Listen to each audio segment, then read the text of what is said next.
तो ऐसे कौन से माँ बाप हैं जो अपने बच्चों को ही कत्ल कर देते हैं केवल इसलिए कि उसने किसी और जाति के लड़के से शादी कर ली है या किसी और जाति की लड़की से शादी कर ली है?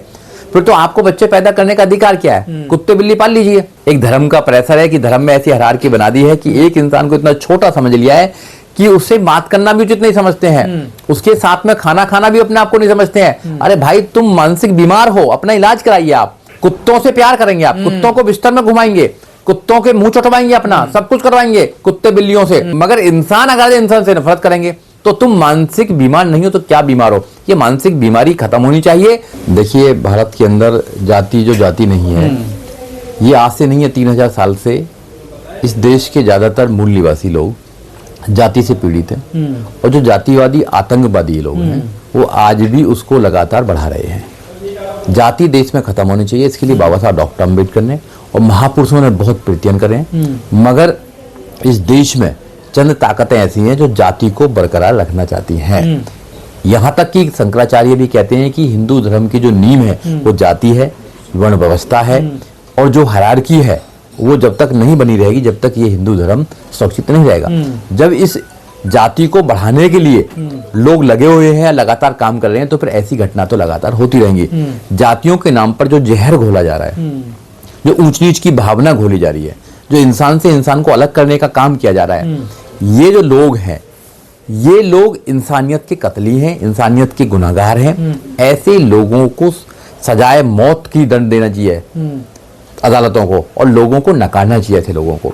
ये देश जब तक जातियों में रहेगा, जब तक धर्म के नाम पर यहाँ पर षड्यंत्र होते रहेंगे या नफरत फैलाते रहेंगे, जब तक ये जब तक देश जाति की जड़ें इतनी मजबूत है कि खत्म नहीं हो पा रही हैं। बिल्कुल खत्म 75 साल हो गए हैं देश को। देखिए, जैसे ही देश में आजादी हुई और आजादी के बाद भारत में बाबा साहब डॉक्टर अम्बेडकर का संविधान लागू हुआ, तो लोगों को अधिकार मिले और लोग दूसरी जातियों में शादी करने लगे और इंटरकास्ट मैरिज होने लगी, इंटरकास्ट रिलीजन मैरिज होने लगी। पहले भी होती थी, ऐसा नहीं था, उसके बाद ज्यादा सुरक्षा होने लगी। और आर्टिकल 14 ये कहता है कि कानून के समक्ष सब समान है और कानून सबके लिए समान है।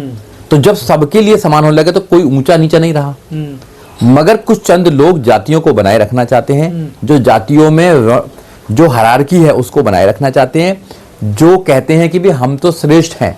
अगर जातियां टूट जाएंगी, सब लोग समान होने लगेंगे, तो वो श्रेष्ठ कहां से रहेंगे? जो बाबा साहब डॉक्टर अम्बेडकर का सपना है, जो रूल ऑफ लॉ इस देश के अंदर होना चाहिए, सब कानून के द्वारा चलना चाहिए, वो लोग कानून को भी नहीं मानते हैं। जो नादेड़ जैसी घटना है कि एक बच्चा किसी लड़की से मोहब्बत करता है, उससे शादी करना चाहता है, अपना जीवन व्यतीत करना चाहते हैं, जो आर्टिकल 21 कहता है कि कोई भी व्यक्ति अपना जीवन साथी चुन सकता है, तो उन लोगों ने उसकी हत्या करी, पहले गोली मारी, फिर उसके बाद में पत्थर से कुचल दिया।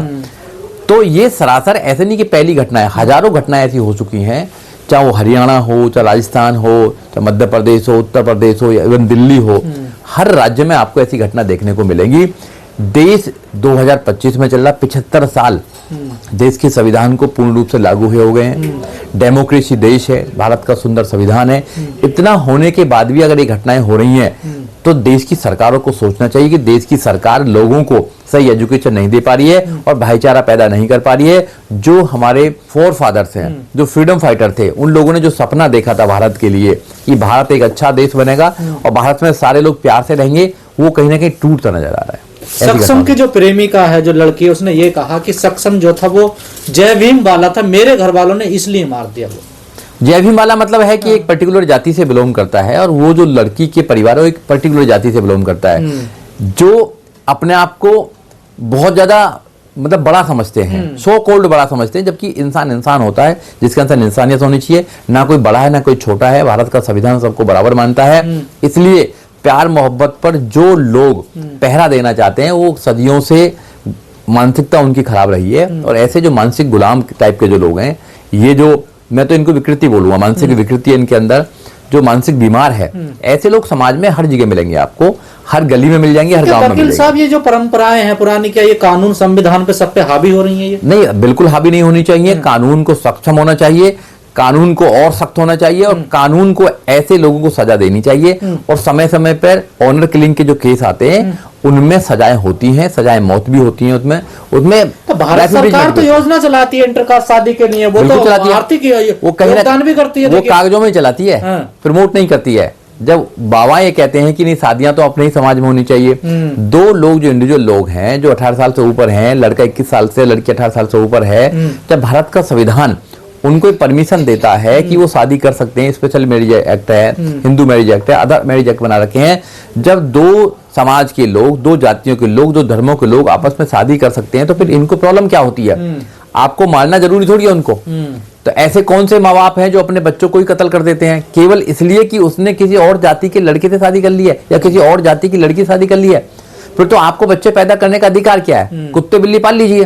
तो ये समाज करवाता हत्या है, ये प्रेशर है, एक समाज का प्रेशर। यस, समाज का प्रेशर है, एक धर्म का प्रेशर है कि धर्म में ऐसी हायरार्की बना दी है कि एक इंसान को इतना छोटा समझ लिया है कि उससे बात करना भी उचित नहीं समझते हैं, उसके साथ में खाना खाना भी अपने आप को नहीं समझते हैं। अरे भाई तुम मानसिक बीमार हो, अपना इलाज कराइए आप।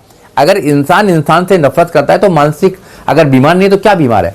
कुत्तों से प्यार करेंगे आप, कुत्तों को बिस्तर में घुमाएंगे, कुत्तों के मुंह चटवाएंगे, अपना सब कुछ करवाएंगे, कुत्ते बिल्लियों से सब कुछ कराएंगे ना? बिल्कुल करा रहे हैं। और अपनी गाड़ियों में डालेंगे उनको, सब कुछ करेंगे, मगर इंसान अगर इंसान से नफरत करेंगे तो तुम मानसिक बीमार नहीं हो तो क्या बीमार हो? ये मानसिक बीमारी खत्म होनी चाहिए।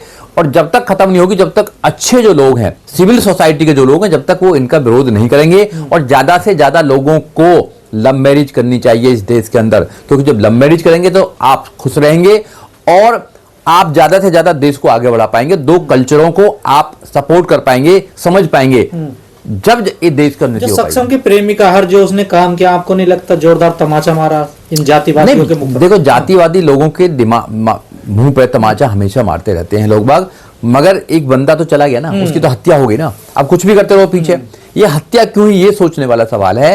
कानून जो है, मुझे ये भी पता लगा इस केस के अंदर कि जो पुलिस वाले हैं उन्होंने खुद उनको भड़काया था कि भाई तुम, तो जो पुलिस वाले जो बैठे हुए हैं, जो प्रशासन बैठा हुआ, कहीं ना कहीं वो भी अपराधियों का साथ देता है। अगर इस देश में पुलिस सही हो जाए, ये आज भी अंग्रेजों की पुलिस है, अगर पुलिस ठीक हो जाए, वो कानून का सही इस्तेमाल करने लगे, इस कानून को सही एग्जीक्यूट करने लगे, तो एक भी ऐसे गुंडे की, जातिवादी गुंडे की हिम्मत नहीं है कि कोई ऐसा काम कर सके। अगर जातिवादी गुंडा कोई ऐसी अगर हरकत करेगा तो जेल की सलाखों में जाएगा। तो हिंदू सब एक समान नहीं है? नहीं, बिल्कुल नहीं है। जब इंसान को इंसान ही नहीं समझा जाता है, हायरार्की बना रखी है, कि वर्ण व्यवस्था बना रखी है, तो फिर समान कहाँ है? मगर भारत का संविधान समान समझता है। इसमें कोई विदेशी नागरिक हमने तो मिला नहीं। तुम इतने दिन से, तुम्हारा 10-12 साल जिम्मेदारी है तुम्हारे पास इस देश की व्यवस्था संभालने के लिए। कितने लोग पकड़े हैं भाई? एक लेडी को, लड़की को बाहर भेज दिया, वो सुप्रीम कोर्ट ने आदेश दिया है, चीफ जस्टिस सूर्यकांत ने आदेश दिया है कि उसको वापस बुलाओ। किसी का बाप यहाँ पर आए, किसी के फादर, उन्होंने कहा मेरी बेटी को वहाँ 40-50 किलोमीटर दूर कैद है बांग्लादेश की जेल में, और वो ऐसे ऐसे गलत कर दिया, जबरदस्ती भेज दी, कागज दिखाओ, नहीं तो तुम बांग्लादेशी हो। सुप्रीम कोर्ट ने आदेश दिया उस लड़की को बुलाओ यहाँ पर, बाद में बात करेंगे। तो सरकार को कहा कि भाई उसको बुलाओ, गलत तरीके से तुमने भेज दिया। ये कुछ नहीं, ड्रामेबाज हैं खुद, ड्रामेबाज को ड्रामा नजर आता है। खुद जो ड्रामेबाज होता है उसको हमेशा शब्द वो याद आएंगे जो अपने जीवन शैली में, आचरण में जिसके जो जिस तरह का आचरण है वो शब्द वो बोलता है। तो इसीलिए ड्रामा तो पार्लियामेंट में करवाता है, पार्लियामेंट में बैठता नहीं प्राइम मिनिस्टर, लंबे समय तक फेस नहीं करता, लोगों की बात सुनना नहीं चाहते। और उसकी बीजेपी की पार्टी के तो लोग, प्राइम मिनिस्टर अगर कोई गलत और बेवकूफ़ी भरी बात करे तब भी तालियां पीटते हैं, क्योंकि कैमरा पकड़ लेता है। अगर कैमरे में आप तालियां पीटते हुए नजर नहीं आओगे तो आपका टिकट कट जाएगा। तो इस तरह के लोग हैं। सबसे ज़्यादा अगर क्रिमिनल हिस्ट्री के लोग जिन पे केस हैं पेंडिंग, वो बीजेपी में हैं, वो एमपी बना दिए। अरे इसका मतलब बिना केस वाले आपको लोग ही नहीं मिल रहे कैंडिडेट। बताते हो आप सबसे बड़ी पार्टी हैं। लानत है सारी पॉलिटिकल पार्टीज पे कि क्रिमिनल हिस्ट्री के लोगों को आप टिकट देते हैं, पैसे और ठग लोगों को, जो रेत की खान, पहाड़ की खान के ठेकेदार हैं, जिन्होंने काला पैसा कमाया हुआ है, या वो अफसर जो घटिया रहे हैं आचरण में, जिन्होंने पैसा कमाया, सारे इस तरह के लोगों को बिठा के फिर उनसे चोरी चकारी करवाते हैं कि वो बोल नहीं पाता ना। इसीलिए बार बार हमारे कई वकील भी कहते हैं, सुप्रीम कोर्ट के जजों के भी डॉकेट, उनके डॉक्यूमेंट रखते हैं, उनके नहीं तो उनके रिश्तेदारों के। एक जो कर्नाटका से हमारे चीफ जस्टिस आते थे, पिछले रिटायर हो गए वो, उन्होंने कहा जब मैं चीफ जस्टिस बना मेरे परिवार के ऊपर केस बनाने की कोशिश करी, क्योंकि मेरे ऊपर दबाव डालना चाह रहे थे कि सुप्रीम कोर्ट में कोई फैसला सही ना कर सके या सरकार के पक्ष में कर दे। ये सिचुएशन है। देश का हर नौजवान जिसकी वोट है, हर नागरिक, वो सारे के सारे असली पार्लियामेंटेरियन हैं। इसलिए पार्लियामेंट के अंदर बैठे हुए पार्लियामेंटेरियन पर निगाह रखो, ये क्या बदमाशी कर रहे हैं। इतने बड़े बड़े अनडेमोक्रेटिक राजशाही वाले मकानों में रह के ये क्या षड्यंत्र कर रहे हैं? ये आपकी बात उठाते हैं कि नहीं उठाते?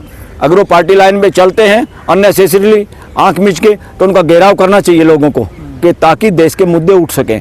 कितने लोग देश का मुद्दा उठा पाते हैं, आप सब को पता है। और वकील साहब, कई बुद्धिजीवियों का ये मानना है कि देश में जो वैज्ञानिक सोच है वो खत्म होती जा रही है और पाखंडवाद की लिप्त में देश आ रहा है। यस, पाखंडवाद का तो सबसे बड़ा स्रोत हाउस है वर्णवाद। दुनिया में सबसे बड़ा अगर कोई पाखंडी ऑर्गेनाइजेशन है तो वो है जो वर्णवाद के पैरोकार है। वर्णवाद मानवता की दुश्मन है। वर्णवाद सबसे बड़ा कैंसर है पूरी धरती पे, और वो इंडिया में। जब से वर्णवाद इस देश में अगर किसी का शासन है तो आज तक वो वर्णवाद का है, बशर्ते बेशक यहाँ डेमोक्रेसी है। आज तो डेमोक्रेसी में जो पार्टी व्यवस्था की संभालने के लिए जिम्मेदारी है वो वर्णवाद की पैदाइश है।